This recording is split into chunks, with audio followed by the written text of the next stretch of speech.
Up next, Storm says some hot weather is on the way. But some New Yorkers are already diving in the cold city waters. Meet the treasure hunters coming up.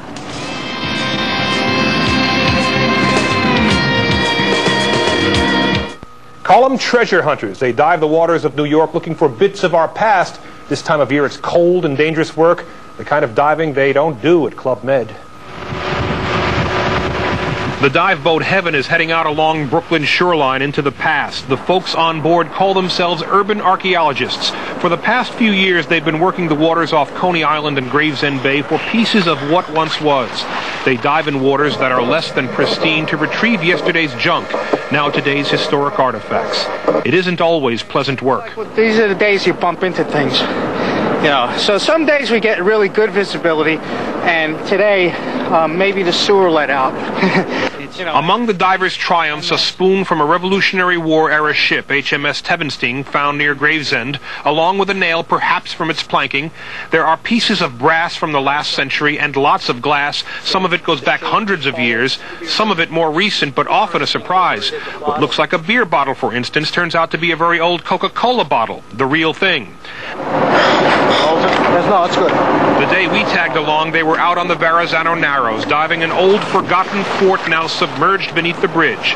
This was once the site of Fort Lafayette, a dangerous dive in cold water and treacherous currents that might yield a tidbit to add to their collection. But this is really just a piece of cable, it's highly corroded. You see charred marks here. It shows that there was a fire at one point. It could have been when the island exploded. The artifacts these treasure hunters find tell us something about how we live life in this city surrounded by water. And not everything they find is necessarily very old. For instance, this bottle with a note inside, pulled from the waters off Coney Island. A personal prayer from a young woman. She wanted to go to college, to marry her boyfriend.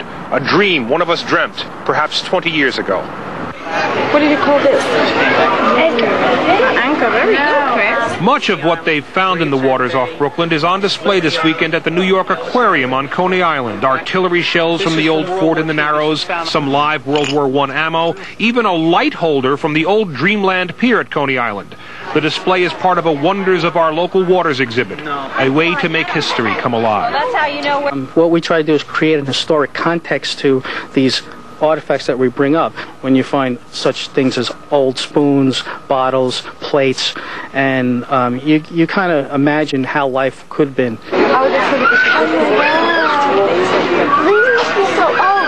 It's a labor of love born out of a love of diving. Gene Ritter even created a group called Professional Diving Archaeology with his friend Pete Oliver to help others enjoy their obsession.